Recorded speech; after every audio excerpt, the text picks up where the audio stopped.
सभी मित्रों को प्रेम नमन। आज आचार्य प्रशांत जी का एक शॉर्ट वीडियो का समीक्षा करेंगे।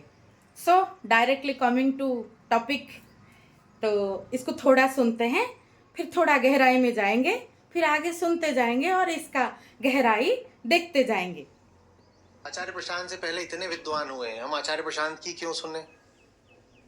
अरे झुन्नू, दो चार विद्वानों के तुम नाम ही बता दो। बोलो अच्छा बताओ कौन से विद्वान, बताओ बताओ कौन से विद्वान है जिनको तुम जानते हो। और तुम सचमुच किसी विद्वान को जानते होते तो आचार्य प्रशांत के साथ खड़े हो जाते। तुम किसी विद्वान को नहीं जानते, ये बात हैरत की है लेकिन सच है। आम आदमी किसको जानता है? हींग, तौलिया, कच्छा।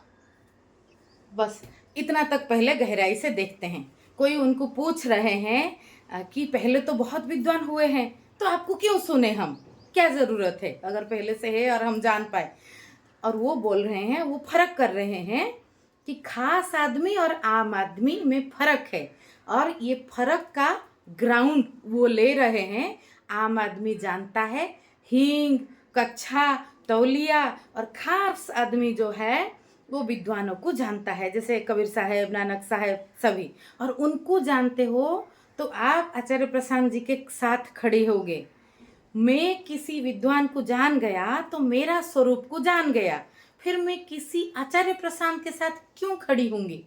किसी आचार्य प्रशांत या किसी XYZ के साथ मैं अपने साथ खड़ी होंगी ना, अपने केंद्र के साथ। फिर मुझे घट घट में, कण कण में राम दिखेगा कि यूनिवर्सल कॉन्शसनेस का हम सभी पार्ट है, जिसको आप वो आम बोल रहे हैं हींग, कच्छा, तौलिया। जानने वाला व्यक्ति भी अपने आप में पूर्ण है, और कोई आत्मज्ञान को पा गया है वो भी अपने में पूर्ण है। और हो सकता है कोई कबीर साहब, नानक साहब इनको रट लिया हो, अगर जान गया हो, जान गया तो हो गया ना उसका। फिर वो और किसी के साथ क्यों खड़ा होगा? सच में कोई जान गया उनको अपनी अंदर झांक के, तो उसका हो गया ना, उसका बात बन गया, तो कोई वो कोई आचार्य प्रशांत के साथ खड़ा होगा, ये बात है। बाकी खास आदमी जो है वो भी हींग, तौलिया, कच्छा ये सब का इस्तेमाल करता है।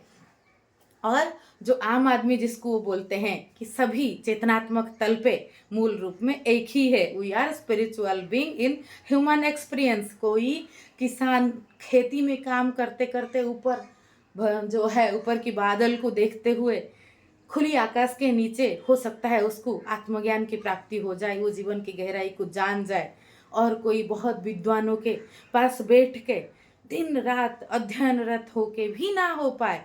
यहाँ यार प्रकृति इधर बरसता है, इस तरह के कोई नियम नहीं है कि आम ऐसा है, खास ऐसा है। आगे जाते हैं।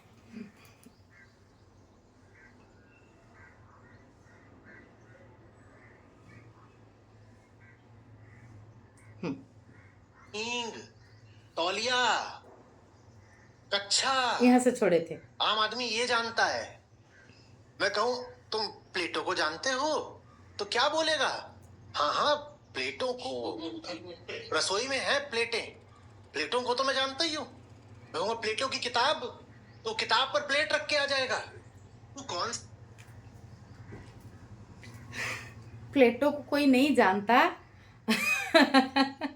या प्लेटो और प्लेट को समान करता है, तो उसका जीवन की गहराई से क्या मतलब है?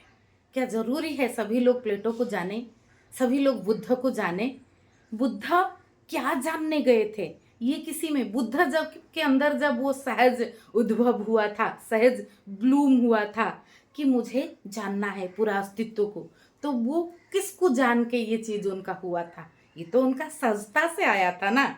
तो ये प्लेटो और प्लेट में फर्क ना करो तो क्या दिक्कत है उसमें? एक माँ की ममता कम हो जाएगा, एक पिता की जो अपनी बच्चे की तरफ जो जिम्मेदारी कम हो जाएगा अगर वो प्लेटो को नहीं जानता। अफ्रीका के एक व्यक्ति वो राम को नहीं जानता, तो उसके ऊपर राम की कृपा नहीं है। जो मूल राम या मूल तत्व या मूल जो भी ले लो, मैं इसका राम इन द सेंस मैंने इधर कहा कि मूल ऊर्जा, जो मूल अस्तित्व का रूप। कोई भारत का व्यक्ति कोई ट्राइबल एरिया का कोई लोकल गॉड को नहीं जानता, तो उसका जीवन का मूल्य नहीं है। कोई यहाँ अस्तित्व में कितने रूप में प्लेटो, अरिस्टोटल, सुकरात, महर्षि रमन, सर जगदीश चंद्र बोस, कितने कितने कितने कितने हस्तियाँ यहाँ पैदा हुए हैं। ओशो, कृष्णमूर्ति, बुद्ध, महावीर, सभी को हम एक एक एक एक करके जानेंगे, ये जरूरी है। एक को जान लिया, एक चावल की दाना पक गया, हमने देख लिया तो हम समझ गए पूरा चावल पक गया है, वहाँ पक गया। यहाँ जानना मतलब खुद को जानना, किसके लिए क्या आधार बना, किसके लिए कोई अलग अलग गुरु बने, किसके लिए अपना अंदर की जो जिज्ञासा की धारा को देखते देखते अवलोकन करते करते वो पा लेता है। जैसे कृष्णमूर्ति बोलते हैं truth is a pathless land. तो इधर प्लेटो को जानने पे कोई अगर प्लेटें लेके आता है तो वो आम हो गया, वो खास नहीं हुआ। खास होने का दौड़ में भी क्यों लगना है, आगे देखते हैं। बहुत मज़ेदार शॉर्ट वीडियो है, मैं इसका समीक्षा ना करके एक्चुअली में रह नहीं पाई, इसीलिए मुझे करना पड़ा। प्लेट रख के आ जाएगा। तू यहाँ पे कौन से छोड़े थे। विद्वान को जानता है, बता तो सही। तूने किस विद्वान को पढ़ा है आज तक? और जिन्होंने सचमुच विद्वानों को पढ़ा होता है, जाना होता है, वो वैसी बातें नहीं करते जैसे तू कर रहा है। तूने बस थोड़ी बहुत शिक्षा ले ली है कि तेरा घर और पेट चलता रहे, वरना तू अनपढ़ है। तुझे क्या पता है? बस यूं ही जुमला उछल दे, आचार्य प्रशांत से पहले कई विद्वान हुए हैं। जो विद्वान हुए हैं आचार्य प्रशांत से पहले, आचार्य जी तो उनके पांव पूजते हैं। उन्हीं सबको तो तुम्हारे पास लेकर। तुमने बस इतना पढ़ाई किया है जिससे तुम्हारा घर और पेट चलता है, इतना ही चलाना है हमें घर। और घर एक बहुत बड़ा रूप भी हो सकता है। जैसे वो विद्वानों के नाम लेते हैं ना, जो भी विद्वान होता है या साधु हो जाता है, और साधुपणा ऐसे जो जिनके नाम पे स्टाम्प लग गया उनके नाम पे जाएगा, ऐसा नहीं है। साधु आपकी बगल का सन्नी भाया भी हो सकता है, आगे सुनेंगे, आगे उनकी बात पे भी आएगा। तो और निकट का साधु आपकी घर का मेंबर, आपकी बच्चा, आपकी पड़ोस, आपकी दोस्त, ये आपके लिए ज़्यादा उपयोगी होंगे बगैर उन लोगों के जो पहले थे, जो अभी नहीं रहे। उनसे प्रेरणा ले सकते हैं हम, लेकिन ज़्यादा उपयोगिता में कोई जीवंत चेतना हमारे आसपास का ही हो सकता है। और हमें घर ही चलाना है, पेट ही चलाना है, बेसिक इंस्टिंक्ट। भूख लगेगा, खाना खा लो। एक गंगा के किनारे एक साधु घूम रहे थे, उनको एक राजा पूछे क्या है आपका अध्यात्म। वो बोले जब भूख लगता है खा लेता हूँ, नींद आता है सो लेता हूँ, भूख नहीं लगता तो नहीं खाता हूँ, बिल्कुल नींद नहीं आता तो नहीं सोता हूँ। बस इतना सा अध्यात्म, सच में बस इतना सा अध्यात्म। घुमा फिरा के ऊंचा चढ़ना है, पहाड़ चढ़ाओ हर व्यक्ति को प्लेटो का दर्शन पढ़ाओ, क्या ज़रूरत है। प्लेटो का दर्शन अपना उद्भव है, हर व्यक्ति का अपना दर्शन रहता है, दूसरे के लिए हिंसात्मक नहीं है, और वो खुशी से अपनी रुचि से जी रहा है, तो वही उसके जीवन की सार्थकता है। तो उसको तनाव में क्यों डालना है कि आपने प्लेटो और प्लेट में फ़र्क नहीं किया। प्लेटो और प्लेट में फ़र्क क्या है, क्या फ़र्क है, क्या फ़र्क है। प्लेट मानव का बनाया हुआ एक संसाधन में, प्लेटो अस्तित्व का बनाया हुआ एक संसाधन है, और प्लेट जो है अस्तित्व का स्टील से या मिट्टी से, जो भी पात्र का मेटल से प्लेट बना है। तो अलग अलग रूप में है। हाँ, ये जड़ है, वो चेतन है, उनसे हम कुछ प्रेरणा ले सकते हैं, कोई और किसी से ले सकता है, और कुछ वो जान सकता है। और विद्वानों को पढ़ना ये जरूरी हमेशा नहीं होता है। विद्वान मतलब वो स्टाम्प लगाए हुए विद्वान की बात करते हैं। आप अपने आसपास के लोगों को भी पढ़ सकते हो। मैं खाली किताब पढ़ने की बात नहीं कर रही हूँ, किताब पढ़ो, व्यक्तियों को पढ़ो। यहाँ पढ़ना महत्वपूर्ण है। यहाँ अध्ययन का सत्र हर जगह चल रहा है, थोड़ी खाली गीता सत्र में जाके अध्ययन होगा। उन्हीं सबको तो तुम्हारे पास लेकर के आ रहे हैं कि उनके विरोध में खड़े हैं। इतिहास में जहां कहीं भी पूरे विश्व में जो भी विद्वान हुआ है, उसको तो मैं आपके सामने ले आता हूँ, परोसता हूँ, सेतु बनता हूँ। वो विद्वान तो मेरे साथ हैं और मैं उनके साथ हूँ। तुम बताओ, तुम किन विद्वानों की बात कर रहे हो? तुम्हारे विद्वान कौन?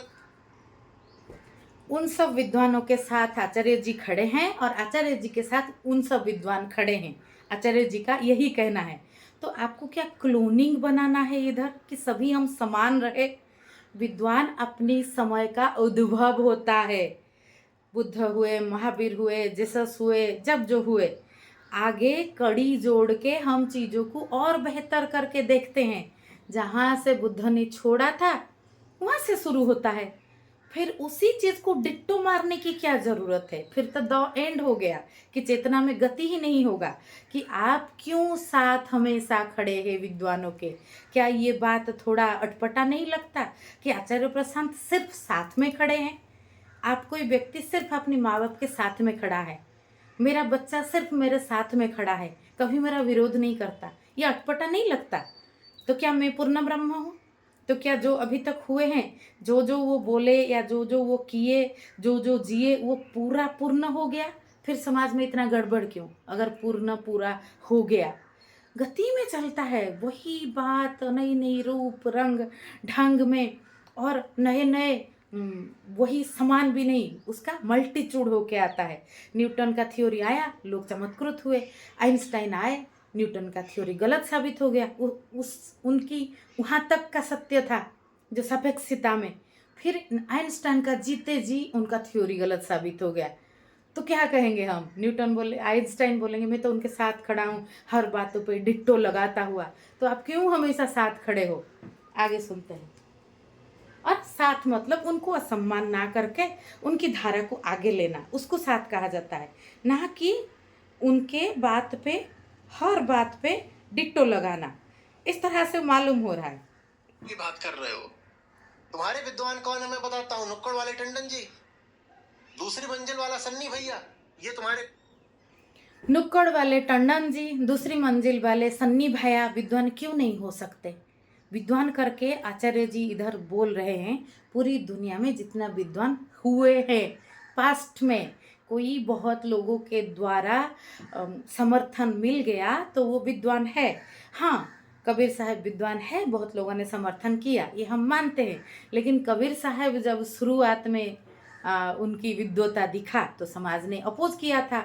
जब जेसस का विद्वता दिखा तो लोगों ने इतना अपोज किया कि सूली पे टंगा दिया। तो आप अभी नुक्कड़ वाले टंडन जी और पड़ोस वाले सन्नी भाया में अगर नया नया विद्वता दिख रहा होगा, क्या पता। मेरा कहने का मतलब, हम अपनी चारों ओर से ज़्यादा सीखेंगे, ना कि अभी तक जो हुए हैं वो तो प्रेरणा बनेंगे, लेकिन हम ज़्यादा सीखते हैं चारों ओर से। हम चर्चा संवाद करते हैं, व्हाट्सएप ग्रुप में चर्चा करते हैं, रियल लाइफ में अपने जीवन की गलत सही देखते हैं, अपनी रियल लाइफ के लोगों से जुड़े हुए, और उसी से हमारा ग्रोथ होता है, उसी से हम सीखते हैं। तो साधु और विद्वान, ये तो हर व्यक्ति से कुछ ना कुछ सीखने को मिलता है। तो जैसे अब्राहम लिंकन एक चिट्ठी लिखे थे, बहुत सुंदर चिट्ठी है वो, आप पढ़ सकते हो ये गूगल से निकाल के, अपने बेटे के टीचर को, कि मेरे बेटे को सिखाओ कि हर चोर के अंदर भी एक विद्वान है, हर विद्वान के अंदर भी कुछ ना कुछ कमजोरी रहता है। मतलब वो मानव प्रेम को सिखाने की बात कर रहे थे। तो आचार्य जी मानव प्रेम को नहीं ले रहे हैं, वो पिटी पिटाई जो प्रेम बन चुका है उनको ले रहे हैं।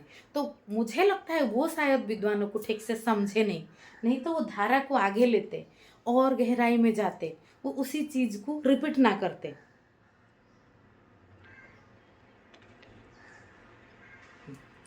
मंजिल वाला सन्नी भैया, ये तुम्हारे विद्वान है। किसी को हिट एंड रन मत करने दिया करो कि आया उसने कुछ बोला और भग गया, जैसे ही बोले बैठा बैठा बैठा बैठा, बैठा। तो आज विद्वानों पर चर्चा करेंगे, और टाइमर लगा दो कि 2 घंटे से पहले नहीं उठेंगे। बोले हाँ बताइए कौन कौन से विद्वान हैं और उनकी कौन सी बात को आचार्य जी नकारते हैं। बताइए किन विद्वानों की आप बात करना चाहते हैं, बताइए। उसकी समस्या ये है ही नहीं कि विद्वानों की बात क्या है, उसकी समस्या क्या है? पुरानी धारणाएं, पुराने ढर्रे, पुराने स्वार्थ, चोट पड़ रही है, और कोई समस्या नहीं है। विद्वान वगैरह, अरे ये ऊंचे लोगों की बातें हैं।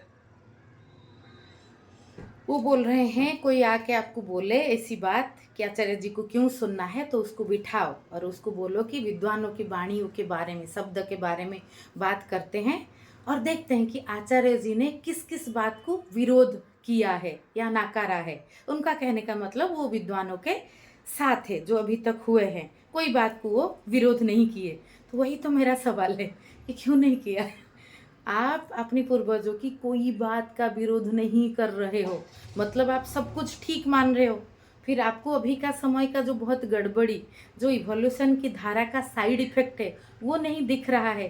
तो इस तरह की सोच में गति आगे होगा कैसे? अगर मैं अपनी पूर्वजों के, अपने माँ बाप से मुझे बहुत प्यार है, लेकिन उनकी सारी बात मुझे लगेगा कि हाँ सही है, मैं किसी बात के विरोध में नहीं हूँ। विरोध में होना, मैं लड़ाई झगड़ा करना नहीं बोल रही हूँ। विरोध में होना मतलब उससे बेहतर कुछ सोचना, उससे अलग कुछ सोचना, उससे मूलभूत कुछ सोचना। ये अगर मैं नहीं कर रहा हूँ तो ये गड़बड़ी है ना।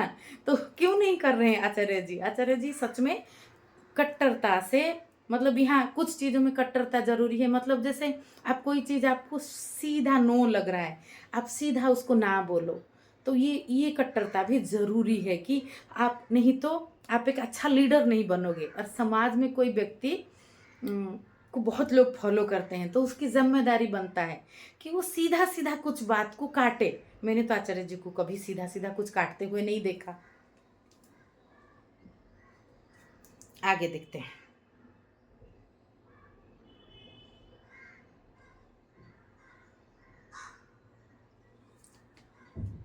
ये ऊंचे लोगों की बातें हैं।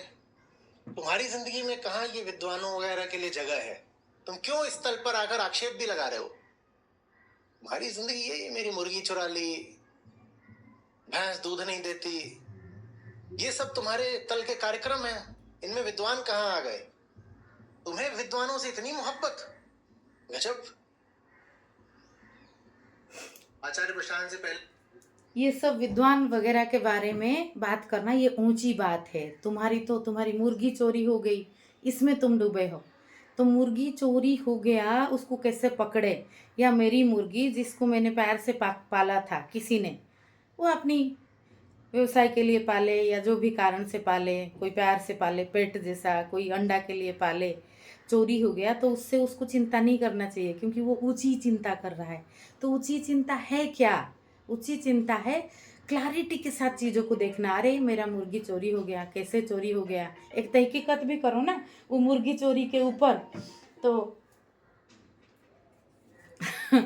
कि फिर आप चोर को पकड़ पाओगे। और उसी गहराई से जाओ कि कोई व्यक्ति मुर्गी चुराता क्यों है, किस कारण से वो व्यक्ति चुराया मेरी मुर्गी, उसका क्या असुविधा है, उसकी गहराई में जाओ, तो शायद उस व्यक्ति के लिए हम उपयोगी बनेंगे। ये होता है ऊंचा काम। और ऊंचा काम मैं मुर्गी चोरी हो गया, मेरा ये हो गया वो गया, ये सब में मुझे कुछ लेना देना नहीं। भूख लगा, मुझे पानी पूरी खाना है, ये सब से कुछ लेना। हम तो ऊंचा काम करते हैं। आचार्य जी का मैंने कितना वीडियो देख लिया। ऊंचा काम नीचा काम करके वो बहुत फर्क तो करते हैं, लेकिन ऊंचा काम क्या है उसका क्लैरिटी मुझे कभी नहीं हुआ। जिसे मैंने कहा, मुर्गी चोरी से आप चोरी का कारण तक जाके उसका निराकरण पे आपसे जितना होगा कर पाओ। एक चेतना के रूप में हम सबकी ये जिम्मेदारी है। We have to pay rent for the privilege of living in this beautiful earth. वो ऊंचा काम होता है। बाकी कौन सा ऊंचा काम वो कभी नहीं बताएंगे। वो सिर्फ ऊंचा काम नीचा काम, ये शब्द जाल मुझे जो लग रहा है। और मैं कोई द्वेष से ये वीडियो नहीं बना रही हूँ। मुझे जो दिख रहा है मैं वो बताई पूरा सम्मान के साथ। क्योंकि मैं वो चीज़ में भी बिलीव नहीं करती। आचार्य जी जैसे बोल रहे हैं कि अभी तक जितना विद्वान हुए हैं उनकी विरोध में कुछ नहीं बोलना चाहिए, तो वो उस चीज़ से क्लियर कर रहे हैं मैं भी विद्वान हूँ, मेरे विरोध में भी कुछ मत बोलो। तो ऐसे ऐसे तो जीवन की गति नहीं होता। जीवन की गति हमेशा द्वंद्वात्मक होता है। जो चीज़ मनुष्य ट्रायल एंड एरर मेथड में किया, उस समय के समझदार व्यक्ति महर्षि मनु ने मनुस्मृति लिखा, लोग उस हिसाब से जिए। लेकिन समय के साथ और बेहतर समझ आ गया, जीवन का आयाम विस्तारित हो गया। जैसे जंगल जब था कुछ नहीं था, किसी व्यक्ति ने एक बढ़िया कुटिया बनाया तो लोग बोले अरे बहुत इवॉल्व्ड सोच है, तो सभी ने फॉलो किया। तो अभी हम बोलेंगे जाके वैसा कुटिया बना के रहे, अभी हम उससे बहुत बहुत बहुत कुछ बना चुके हैं ना। हमेशा गति जो है वो जाता है टेक्नोलॉजी पे और जीवन के आयाम पे। मूलभूत मानव का समझ बढ़े प्रकृति से। ये जीवन धरती से लेकर आकाश तक शारीरिक मानसिक सामाजिक आध्यात्मिक तल का अपूर्व जोड़ है। ये सभी को समन्वय से समझना पड़ेगा। ये हींग कच्छा ये सब को रिजेक्ट करना मतलब अपनी धरती अपनी शरीर को रिजेक्ट करना। हींग का तड़का लगाया हुआ सब्जी शायद आचार्य जी को भी अच्छा लगता होगा, लेकिन हींग को भी नीचा दिखा दो। हींग का तड़का लगाया हुआ सब्जी आपको अच्छा लगा तो हींग को भी थोड़ा तो सम्मान दो। और मैंने कबीर साहब को तो देखा नहीं, नानक साहब को तो देखा नहीं, कृष्णमूर्ति को तो देखा नहीं, जो भी जाना उनकी टॉक देख के या उनकी किताबें पढ़ के। और जब टेक्नोलॉजी ये वीडियो का नहीं था, बुद्ध कृष्ण की गीता उस टाइम का वो किताब अवेलेबल है, उससे पढ़ के।